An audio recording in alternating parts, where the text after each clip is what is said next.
Consuelo McKeever es investigadora emérita, doctora y conferenciante. Se ganó el respeto y la admiración de los linanguenses al darse cuenta de su sapiencia y seguridad. Sus estudios fueron de licenciatura en Historia, maestría en Historia y doctorado en Historia de Arte por la Universidad Nacional Autónoma de México, UNAM. Su desarrollo profesional, desde 1973, profesora e investigadora de tiempo completo en el INAH. Actualmente es investigadora en la Dirección de Estudios Históricos del INAH. Como cargos ha sido directora del Museo Nacional del Virreinato en 2 ocasiones, investigadora nacional desde 1989. En la docencia ha impartido cursos sobre historia del arte universal, historia del arte colonial hispanoamericano, historia del arte colonial mexicano e iconografía religiosa novohispana en licenciatura y posgrado del Colegio de Historia de la Facultad de Filosofía y Letras de la UNAM, Universidad de las Américas, Universidad Iberoamericana y Escuela Nacional de Antropología e Historia. Fue pionera en la investigación interdisciplinaria, porque cada pieza seleccionada para su texto fue sometida a un análisis formal, histórico, químico y biológico, para saber cómo estaba constituida cada pieza. En publicaciones tiene Los retablos de Tepozotlán, Ángeles y Arcángeles, la escultura religiosa de la Nueva España, Molino del Rey, Historia de un monumento, el imaginario novohispano y su obra, Museo Nacional del Virreinato y el antiguo Colegio de San Ildefonso, iconografía de la Santísima Trinidad en Nueva España, de lo permitido a lo prohibido. Ella tiene una frase que me gusta mucho que dice así: ella dice que la historia no es para hacerse millonario, pero es una necesidad personal de entender el pasado. Y cuando se empieza a estudiar, es como un pozo que no tiene fin. Y bueno, ¿qué les puedo decir? Eso es un cachitito de su semblanza. Verdaderamente es una eminencia. Y que le agradezco en el alma que esté con nosotros en el Seminario de Estudios de la Muerte. Ha presentado ya en diversas ocasiones sus ponencias y en esta ocasión es muy interesante el tema que nos trae, muy ad hoc para nuestro seminario. ¿Y qué me queda decirles? Consuelo, mil gracias, esta es tu casa y tienes la palabra. Ingeborg, al contrario, te agradezco muchísimo y tus palabras son más que nada del cariño de una gran amiga de hace tantos años. Pues ahora sí que te di la mano cuando llegué a Tepozotlán y desde entonces somos amigas y tú bien sabes el cariño que te tengo. Te agradezco mucho la invitación y aprovecho para felicitarte porque has hecho una gran labor en este seminario. Y eso verdaderamente yo lo reconozco muchísimo, al igual que muchas personas que te han seguido y te lo agradecemos. Para esta ocasión escogí un tema que de alguna manera está reciente en mis investigaciones. Se me ocurrió justo hablar de los túmulos funerarios porque fui una de las del equipo de investigación que trabajó una exposición muy interesante que se puso en el Museo del Carmen sobre las momias que de alguna manera nuestro instituto tiene en su acervo, con el gran amigo fallecido, desgraciadamente por esta epidemia asquerosa, nuestro querido Concho, que era realmente el que custodiaba el gran acervo que tiene el Instituto de Momias. Y entonces, como a mí me invitaron a formar parte del equipo de investigación, pues trabajé la parte correspondiente a la Nueva España. Y se me ocurrió el pedir justamente el túmulo de Borda, que ahorita voy a hablar de él. Entonces, cuando tú me pediste si participaba yo en tu seminario, dije, bueno, pues de alguna forma, si no se ha tocado todavía el tema de los túmulos, pues con eso es que aceptaste que participara. Así es de que, si te parece, voy a empezar. ¿Cómo no? Buscando realmente pues los antecedentes de lo que es un túmulo funerario, pues la gran sorpresa, por otro lado, pues me la llevé al ver que desde muchos años antes de Jesucristo, se utilizaba este tipo de enterramiento. Y aquí nada más les puse 3 de ellos, uno de Corea, uno de Irlanda y el otro de Grecia, que para nosotros, pues quizás cuando vi esto dije, pues es como si hay una pirámide abajo.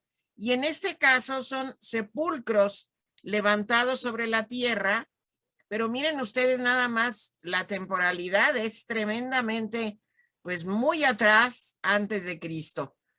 Eso me gustó como para que veamos cómo desde siempre el túmulo era parte de toda esta, pues, religiosidad, tradición, como le queramos llamar, en muchas culturas, desde luego, como ya vemos las fechas, de la antigüedad. Pero bueno, necesitamos aterrizar en nuestro tiempo. Y se me ocurrió de alguna forma el comentar cuáles son las características generales de los túmulos novohispanos. En primer lugar, se levantaban para recordar a los difuntos y podían ser extremadamente lujosos, como vamos a ver, para los reyes, los virreyes, ciertos nobles. Y desde luego la muerte de los reyes obligaba a las colonias, empezando por las colonias iberoamericanas, a llevar a cabo estas conmemoraciones. ¿Cómo se hacían? Se empleaban estructuras de madera verdaderamente piramidales y en ocasiones estas se podían guardar y se reutilizaban. ¿Cómo se ornamentaban? A base de maderas, de telas, de papelón, con pinturas, con esculturas. Y debo decirles que aquí en la Nueva España, pues vamos a ver en los que se tiene noticia y que ha constado a través de los documentos y de la bibliografía, que se convocaba a los principales artistas de ese momento.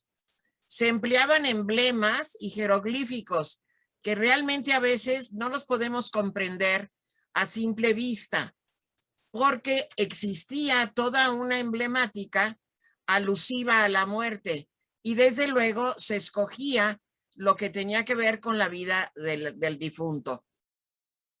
Era bien interesante y bien importante el uso de luminarias. Sobre esto, Licha Basarte, nuestra amiga que ha participado mucho contigo, Inge, justamente tiene un gran artículo de cómo se utilizaban las ceras, las luminarias, para justo ornamentar este tipo de monumentos.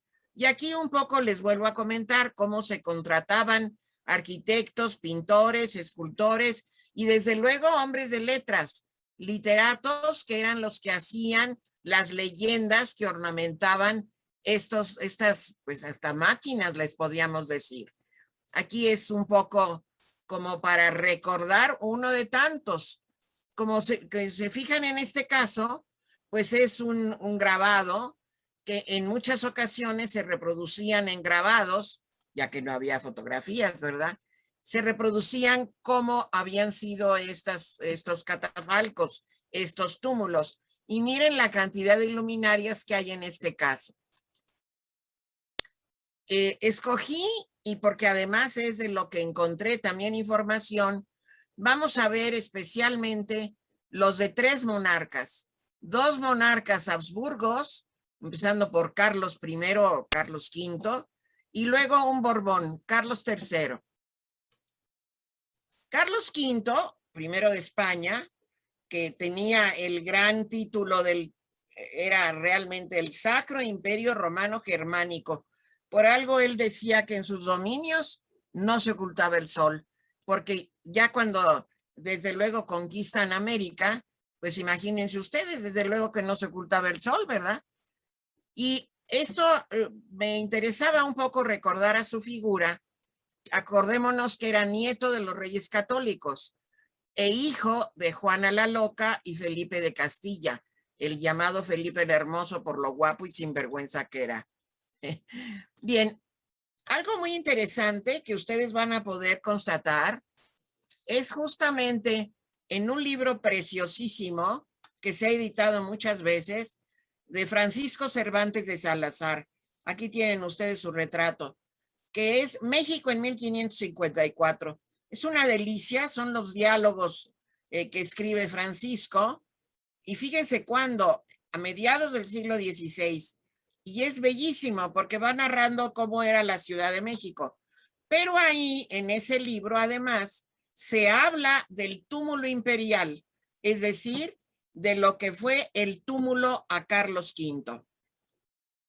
Algo bien interesante y bueno, algunos datos que podemos saber de este túmulo, pues ni más ni menos el virrey Luis de Velasco, que era el segundo virrey de la Nueva España, convocó a uno de los, pues ahora sí que el primer gran arquitecto que hubo aquí en México, en la Ciudad de México, en la capital, que fue Claudio de Arciniega.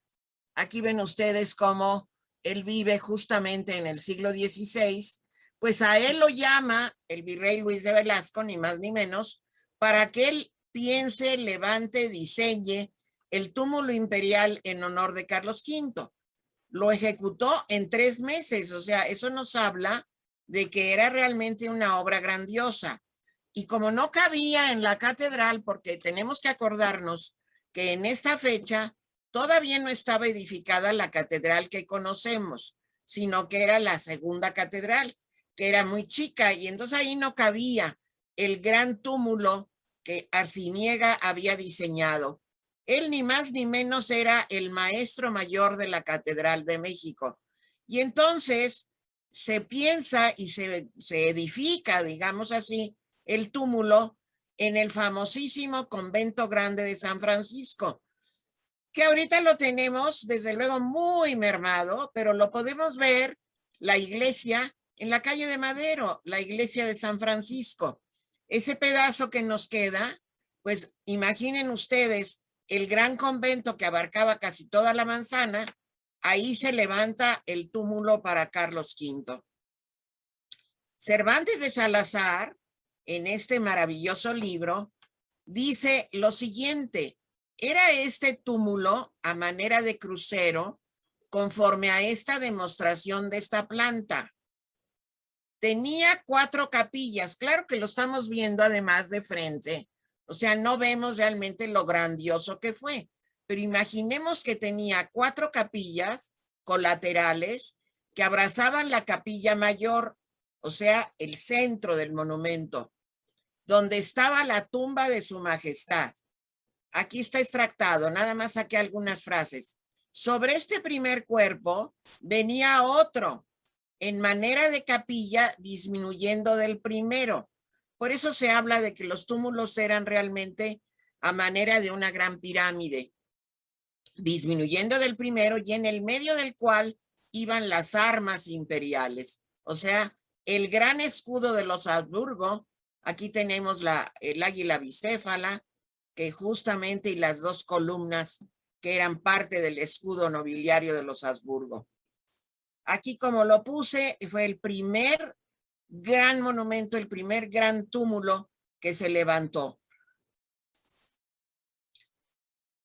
Se usaba que, obviamente, siendo Carlos V el emperador, pues ustedes se imaginan que cuando llegaba una noticia de que había fallecido, en todos lados se disponen estos túmulos.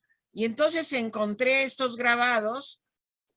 Aquí tenemos otra vez el de la Nueva España, y este fue el que se levantó en una de las regiones de España. Y vamos ahora a ver, porque ya no me quiero detener para que nos dé tiempo de todo, el túmulo que se levanta en honor de Felipe IV. ¿Quién era Felipe IV? Pues es ni más ni menos el que justamente hace que se forme y que se pinte a su familia, y que lo pinta el famosísimo Diego de Velázquez en el siglo XVII con el famosísimo cuadro de las Meninas. Este era Felipe IV. Aquí lo tienen ustedes cómo lo vistieron para el momento de todas las honras fúnebres. Lo visten como un franciscano, un terciario franciscano, porque además él era terciario. Acuérdense que las órdenes terceras de algunas órdenes religiosas, dominicos, franciscanos, agustinos, eran seglares, eran laicos que se acogían a la regla y llevaban diversas ceremonias y diversas prácticas dentro de su vida. Y aquí tienen ustedes, ni más ni menos, el gran túmulo que se levantó en honor de Felipe IV en el maravilloso convento de la Encarnación, que todavía se puede visitar, que está en Madrid. Y desde luego también se convocó a uno de los grandes escultores de ese momento, que era Sebastián Herrera Barnuevo. Y aquí ven dos más. Este fue, desgraciadamente no encontré un grabado mejor. Este fue el túmulo que se levanta en la Nueva España. Y para que vean ustedes, y este es el que se levanta en el Virreinato del Perú, en Lima. Y vean la cantidad de velas también. Bueno, y vamos a ver ahora a uno de los Borbones, a Carlos III, que fue el gran monarca del siglo XVIII, que de alguna manera fue el gran monarca de la Ilustración, y este ya cambia mucho. Ya estamos en el siglo XVIII y ya estamos en la segunda mitad del siglo XVIII, y desde luego, artísticamente hablando, ya tiene otras características muy interesantes. Ya no es esa monumentalidad como podríamos ver dentro de todo, pero es muy austero y desde luego era un gran monumento. Sobre todo la altura de estos monumentos era impresionante. Este es el que se levanta en Sevilla. Y este es el que se levanta en Roma. Acuérdense ustedes que España tenía posesiones en Nápoles, en Italia. Y entonces me encontré este grabado, que es absolutamente ya neoclásico, que es el monumento que se levanta en honor de Carlos III en la iglesia de Santiago de los Españoles, en Plaza Navona. Y más tarde, después esta iglesia se le llamó al Sagrado Corazón. Y vamos a aterrizar en nuestra Nueva España. Y desde luego voy a tomar el caso muy importante y que afortunadamente lo tenemos muy documentado, que es el gran túmulo del famosísimo José de la Borda. Y para empezar, pues claro, tenemos esta maravillosa parroquia, esta iglesia que es única realmente dentro del ámbito colonial. Bueno, no es única porque también Tepoztlán y también hay otras que son extraordinarias, pero es única en su región, eso sí. Y esta maravilla de parroquia la mandó a hacer de su peculio, costeándola él solo, el famoso minero José de la Borda. Aquí tenemos a José, que por cierto no era tan agraciado, ¿verdad? Este es el retrato que le hizo Miguel Cabrera. Miguel Cabrera fue uno de los artistas seleccionado por el propio José de la Borda para trabajar en el interior de esta maravillosa parroquia de Santa Prisca. Aquí tenemos la parroquia por dentro, que yo supongo que todo el mundo conocemos, y esta frase bien interesante que el mismo Borda la dijo: Dios a darle a Borda y Borda a darle a Dios. ¿Qué quiso decir con esto? Que él, en agradecimiento por todos los beneficios que había recibido, manda a hacer esta parroquia extraordinaria en agradecimiento. Por eso dice: Borda darle a Dios por todo lo que Dios le había dado. ¿Por qué es esto? Borda llega aquí a la Nueva España. Él había nacido en el sur, en la parte vascongada de Francia. Llega a la Nueva España y él realmente, a base de su trabajo y de su gran ingenio y su gran sentido que tuvo como minero, explota las minas en varios sitios, empezando desde luego por Guerrero, Tehuilotepec y bueno, Tasco. Tasco va a ser desde luego una de las minas más importantes trabajadas minas de plata, lo sabemos, pero también trabajó las minas de Zacatecas. En fin, él realmente hace una gran fortuna y él era realmente un gran hombre religioso, muy piadoso, y ya habla con el famosísimo arzobispo del momento, que era Rubio y Salinas, y le dice lo que va a hacer.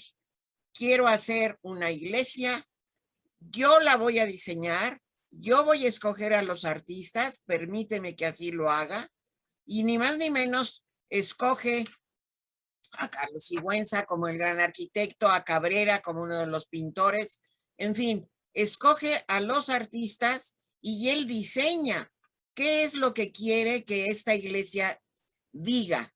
Y desde luego, bueno, los retablos son extraordinarios, son retablos estípites, barroco estípite, y todo realmente lo extraordinario es el poco tiempo en el que se construye y el poco tiempo en el que se ornamenta. Entonces, desde luego, esta es una iglesia que afortunadamente, a pesar de que fue, pues, desgraciadamente, hasta da dolor ver lo que sufrió con los temblores últimos, pero gracias a Dios se ha ido recuperando, se ha ido restaurando, y esta es la magnificencia de la parroquia. Lo que quiero un poco, que ahorita que estamos viendo la vista general, es que imaginemos que el túmulo, cuando muere Borda, se va a poner en esta parte. Justamente, perdón, me voy a regresar. Justamente en esta parte. Ay, híjole, espérenme.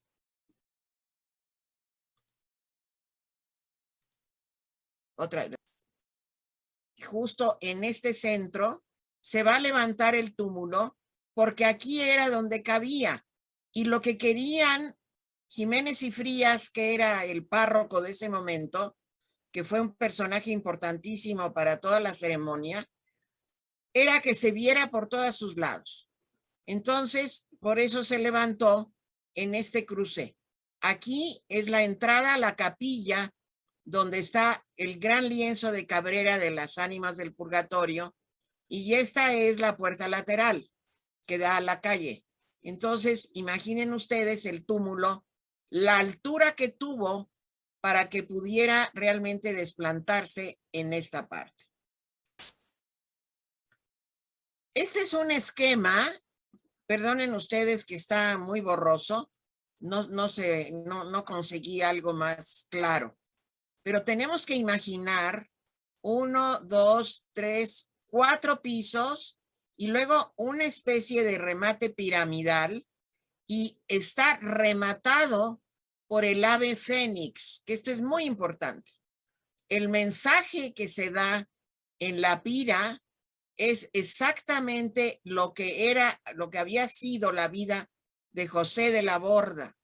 Entonces, aquí como les pongo, constaba de 4 cuerpos, cada cara, aquí está como desplegado, hagan de cuenta todo el túmulo, cada cara estaba ilustrada con alegorías de la vida, sobre todo la generosidad de Borda, y en algunos casos eran, como dije en un principio, con alegorías, con emblemas que hablaban justamente de eso.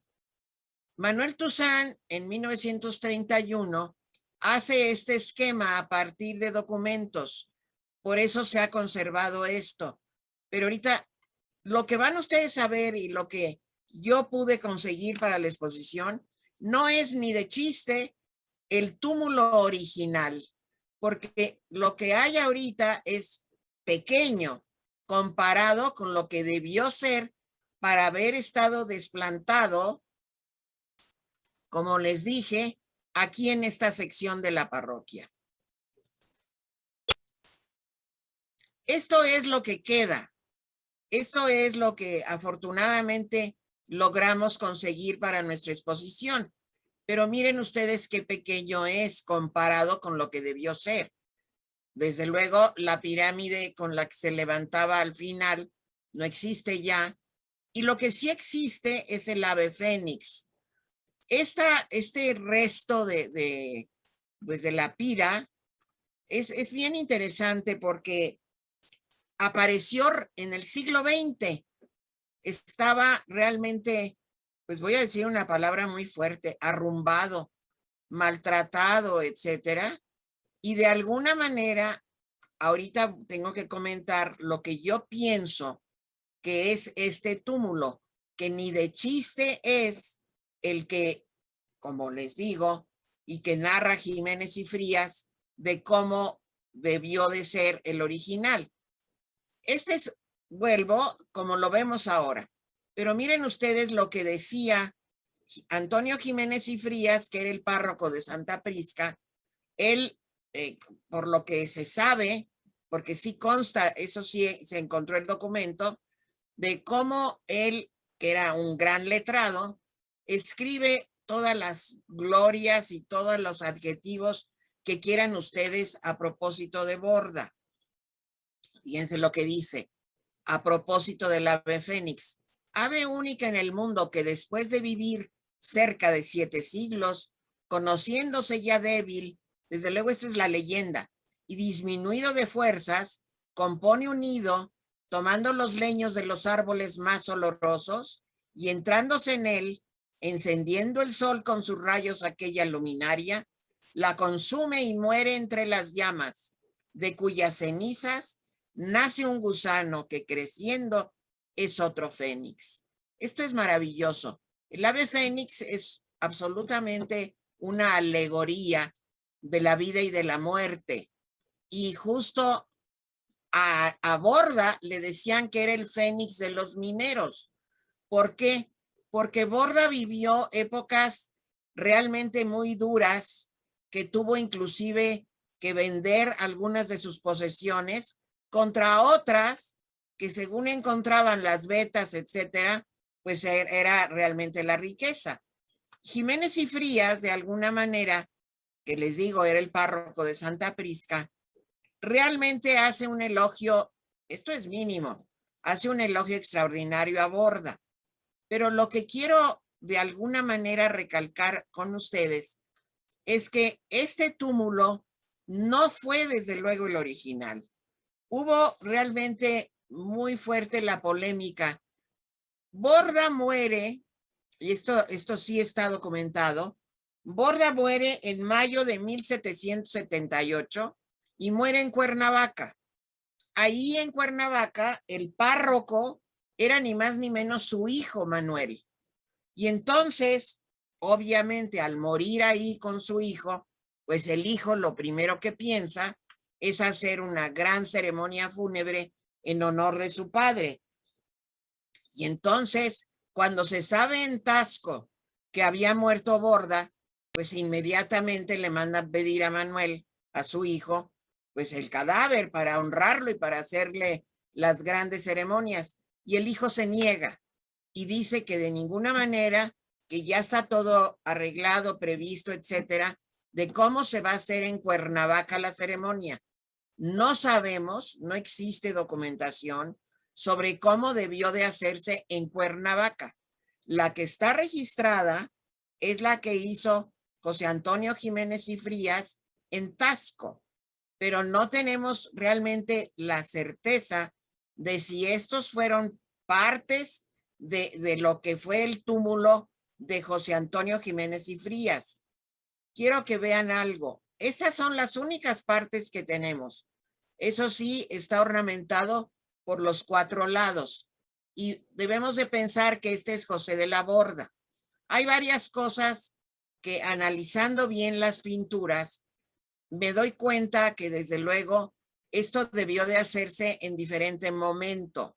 Entonces aquí tenemos a José de la Borda hincado, admirando a la Virgen María. Esta es una alegoría de la muerte que está recapacitando, pensando. Y esto, que es lo que está en la parte más ancha, que está en el piso, lo que asienta el túmulo, es realmente algo muy interesante, porque al fondo es el escudo de España, pero encima está ya el águila mexicana y abajo está el nopal, o sea, es el escudo republicano que fue justamente el que nos da parte de la pues lo que conocemos como la independencia de México. ¿Qué es lo que pienso? En primer lugar, estas velas, que desde luego debió tener muchas también, esto es lo que ahorita tiene el Museo de Taxco cuando se exhibe el túmulo, pero no sabemos realmente cómo debió de ser el original. Y esto nada más son 3 niveles.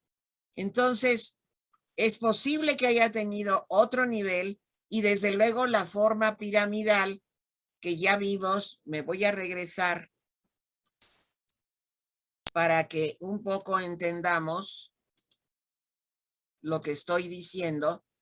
Miren ustedes, 1, 2, 3, 4. Aparentemente sí eran 4 cuerpos, pero este remate piramidal no lo tenemos, o sea, no sabemos dónde quedó.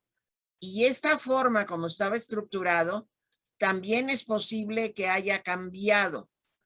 Yo tengo para mí que desde luego esto que conocemos y que actualmente está en la Casa Borda, que de ahí justamente es de donde nos lo prestaron, pues, para la exposición, es parte de lo que fue uno de los túmulos que debió de levantarse. Por eso pongo aquí esto. Es posible que este túmulo se haya levantado en Tehuilotepec, donde fue párroco su hermano.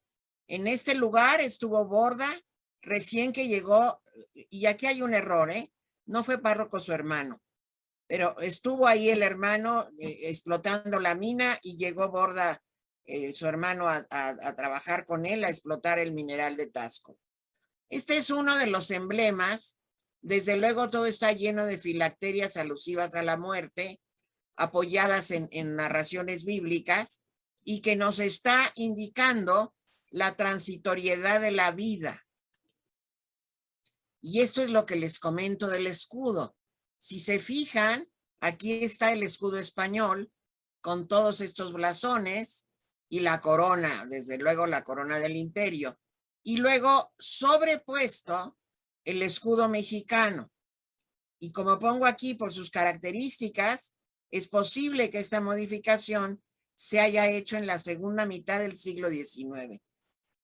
¿Qué les puedo yo decir? Hay muchas incógnitas alrededor del túmulo de Borda. Lo muy valioso es que tenemos un testimonio de un túmulo, porque estos túmulos se desbarataban, se destrozaban. Tenemos aquí en México, que se sepa, solo 2. Ahorita van a ver el otro. ¿Por qué? Porque además es arquitectura efímera, así se le llamaba. Esto era para justamente conmemorar a los muertos.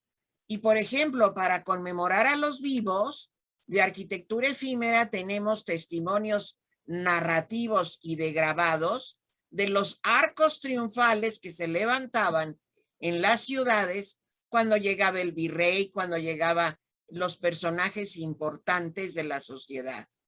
Pero bueno, lo muy valioso es que tenemos este testimonio de uno de los más interesantes personajes de lo que era la sociedad novohispana. Y este es el otro túmulo que tenemos. Este túmulo perteneció a la iglesia y convento de la Orden Carmelita de Toluca. Actualmente ahí está en el Museo de Bellas Artes de Toluca y está ubicado en lo que fuera, en el patio de lo que fuera el convento de la Purísima Concepción de los Carmelitas. Y hasta cierto punto, está más completo en el sentido de los cuerpos. Aquí hay una idea que se tiene de que este túmulo nunca se usó. O sea, se hizo como ejemplo. No tenemos idea de cómo se hizo y quién lo hizo. Desde luego debió de ser de la misma orden carmelita, porque ahorita van a ver que todo está aludiendo a los carmelitas. Pero parece ser que no se usó. Tampoco puedo yo afirmarlo. Entonces, miren, aquí se puede mucho mejor entender lo que cada panel dice. En primer lugar, cada leyenda tiene el escudo del Carmen, como aquí lo señalo. Y entonces, ¿qué es lo que se dice en cada uno de los emblemas? Esto no es mi aportación, es aportación de la doctora Teresa Eleazar Serrano Espinosa, que estudió y tradujo de latín los emblemas. Entonces, ¿qué es lo que se habla para que pensemos que con lo de Borda debió de ser igual? La muerte acecha en el hecho, es decir, previa a la muerte de la persona. Y luego el amor mora en el sepulcro. Todo esto nos está diciendo la leyenda. Y luego lo que es muy importante, y por eso se piensa que no se usó, o que si se usó, fue para cada uno de los personajes de la iglesia y de los carmelitas. Sin embargo, pues el Papa aquí desde luego nunca vino. Entonces, ¿qué es lo que se ha logrado dilucidar de todo esto?